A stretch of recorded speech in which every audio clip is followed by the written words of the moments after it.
तो क्या अनुप्रिया पटेल करेंगी बीजेपी से बगावत? क्या अनुप्रिया पटेल मिलाएंगी समाजवादी पार्टी से हाथ? क्या अनुप्रिया पटेल अखिलेश यादव का साथ देंगी?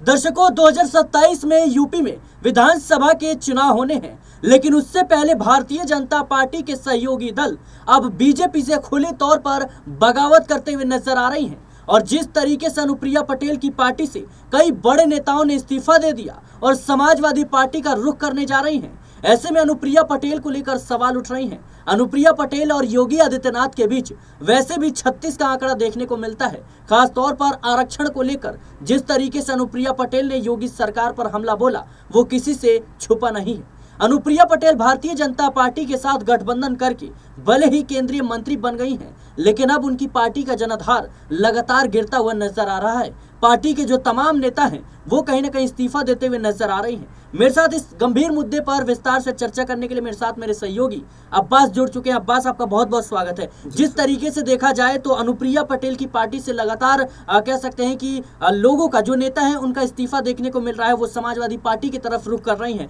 और अनुप्रिया पटेल और योगी सरकार के बीच जो संतुलन है वो बन नहीं रही, कैसे देख रहे हैं आप? देखिए, बिल्कुल अनुप्रिया पटेल की पार्टी में जो इस्तीफे आ रहे हैं उससे ये साफ जाहिर है कि अब अनुप्रिया पटेल भी योगी आदित्यनाथ से अलग होने का मन बना चुकी हैं। जिस तरह से टकराव पहले भी इनके बीच में देखा गया है, और न सिर्फ अनुप्रिया पटेल, सिराज मैं आपको बताना चाहूंगा उत्तर प्रदेश के अंदर तमाम ही जो एनडीए के सहयोगी दल हैं उनमें इस समय एक भगदड़ मची हुई है। चाहे जयंत चौधरी की पार्टी हो, चाहे ओपी राजभर की पार्टी हो, चाहे संजय निषाद हो या फिर अनुप्रिया पटेल हो, तमाम ही दल जो हैं कहीं ना कहीं योगी आदित्यनाथ से नाराज हैं। और जो वक्फ बिल लेकर के अभी आए थे, वक्फ बिल का समर्थन करने के बाद में जो इस्तीफे उनकी पार्टियों में आए, उससे भी एक हड़बड़ी का माहौल बना हुआ है। वहीं पर अनुप्रिया पटेल की बात कर लेते हैं तो वो अब केशव प्रसाद मौर्य को ज्यादा पसंद कर रही हैं योगी आदित्यनाथ की कंपैरिजन में। तो ऐसे में सवाल सारे ये उठ रहे हैं कि क्या उत्तर प्रदेश में सत्ता परिवर्तन होगा, और क्या योगी आदित्यनाथ से सत्ता लेकर अब केशव प्रसाद मौर्य को सौंपी जाएगी? और अगर केशव प्रसाद मौर्य सीएम नहीं बनते हैं तो वहीं पर तमाम सवाल ये भी आ रहे हैं कि क्या फिर उसके बाद में कुछ एनडीए के सहयोगी दल जो हैं और केशव प्रसाद मौर्य वो अखिलेश यादव के साथ में जा सकते हैं? क्योंकि आपने देखा कि 2024 का जो चुनाव हुए उसके जो नतीजे आए लोकसभा चुनाव के, उसमें समाजवादी पार्टी को एक बहुत बड़ी बढ़त मिली। वहीं पर जो बीजेपी है, जो पूरा एनडीए है, उसका बहुत ज्यादा जो है उनका ग्राफ एकदम से डाउन हो गया। जो एनडीए और बीजेपी मिलाकर के 80 सीटों में से 75 प्लस सीटें जीतने की बात कर रहे थे, वो मात्र 33-34 सीटों पर अटक कर रह गए। और वहीं पर समाजवादी पार्टी और कांग्रेस के गठबंधन ने, यानी दो लड़कों की जोड़ी ने वो खेल उत्तर प्रदेश के अंदर कर दिखाया कि जिसका आवाज भी जो है वो बीजेपी को नहीं था। तो ऐसे में वही अब डर जो है बीजेपी के अंदर बैठ गया है, और वहीं पर अति उत्साहित पने में अखिलेश यादव हैं और राहुल गांधी हैं, और वो 2027 का बिगुल जो है वो फूंक चुके हैं, तमाम तैयारियों में जुट चुके हैं। और अखिलेश यादव तो लगातार ये कोशिशें कर रहे हैं कि कोई दल जो है, एनडीए का सहयोगी दल जो है, अगर उनके साथ भी मिल जाए तो वो उसके लिए स्वागत करने के लिए तैयार बैठे। तो ऐसे में अनुप्रिया पटेल क्या समाजवादी पार्टी के साथ में आएंगी या नहीं आएंगी, ये भी एक सवाल जो है इस वक्त बना हुआ है। जिस तरीके से देखा जाए अब्बास भाई, तो लगातार अनुप्रिया पटेल जो है योगी आदित्यनाथ के खिलाफ नजर आती हैं। केंद्र सरकार के साथ उनका संतुलन जो है बेहतर बताया जरूर जाता है, लेकिन जो राज्य सरकार है, खास तौर पर योगी आदित्यनाथ है, उनसे उनकी बनती नहीं है। और बीते कई सालों से हमें ये देखने को मिला है कि एकाएक कई ऐसे मुद्दे हैं जिसको लेकर योगी सरकार को घेरते हुए अनुप्रिया पटेल नजर आई हैं। अगर अनुप्रिया पटेल समाजवादी पार्टी की तरफ रुख करती हैं, अखिलेश यादव से हाथ मिलाती हैं, तो क्या लगता है कि बीजेपी को 2027 में बड़ा नुकसान हो सकता है?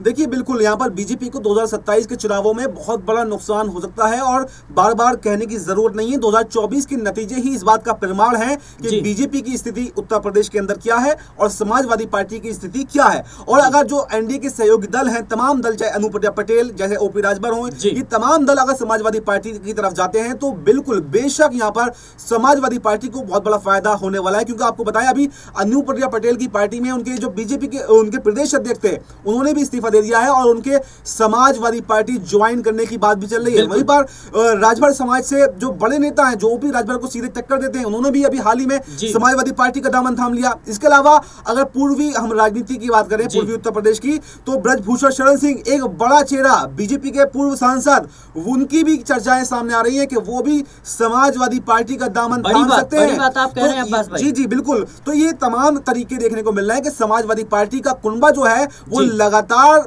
बढ़ता हुआ हुआ जा रहा है। जिस तरह से 2024 के नतीजे आए उसके बाद में आज तक हम देखें तो स्थिति और भी ज्यादा मजबूत समाजवादी पार्टी की हो चुकी है। और वहीं ब्रजभूषण शरण सिंह की बात जो है वो शिवपाल शरण सिंह ने तो सीधे तौर पर जो मुलायम सिंह यादव का कार्यकाल है उसको बेहतर बताया योगी आदित्यनाथ की सरकार से।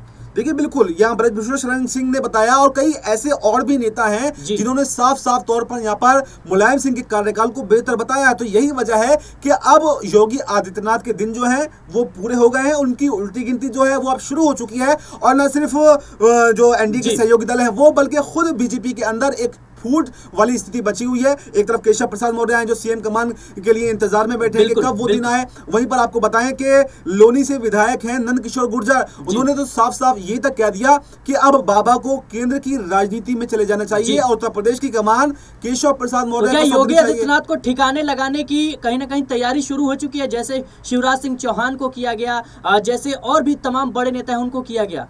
देखिए बिल्कुल, इस बात में कोई भी शक नहीं है कि योगी आदित्यनाथ के दिन जो हैं वो अब पूरे हो गए हैं। और इस बात का अंदाजा आप इस बात से लगा सकते हैं कि जब पत्रकारों ने योगी आदित्यनाथ से सवाल पूछा कि क्या तीसरी बार भी आप ही मुख्यमंत्री बनेंगे, तो उनका क्या जवाब था? उनका जवाब ये था कि मैं कोशिश भी नहीं करूंगा, मैं तीसरी बार मुख्यमंत्री पद की रेस में नहीं हूं, बल्कि पार्टी जिसको चाहे उसको मुख्यमंत्री बना सकती है। मैं सिर्फ कार्यकर्ता हूं, मैं फुल टाइम तो योगी हूं, मैं तो पार्ट टाइम के लिए लोगों की सेवा करने के लिए यहां पर आया था और अब जो है अगर मुझे जरूरत लगी तो मैं वापस मठ लौट जाऊंगा। ये बहुत बड़ा बयान जो है उनका योगी आदित्यनाथ का है। उसके बाद में तमाम चर्चाएं हुई और इससे ये साफ साफ संकेत मिल रहा है कि योगी आदित्यनाथ खुद जो है वो भी अब स्थिति को भांप चुके हैं, वो ये समझ चुके हैं कि अब उनकी दाल जो है वो गलने वाली नहीं है। और इसके साथ ही आप देखेंगे न सिर्फ योगी आदित्यनाथ की कुर्सी जाएगी बल्कि सत्ता परिवर्तन भी 2027 के अंदर उत्तर प्रदेश में होता हुआ दिखाई देगा। बिल्कुल दर्शकों, जाहिर सी बात है कि जिस तरीके से योगी आदित्यनाथ के खिलाफ भारतीय जनता पार्टी के सहयोगी दल ही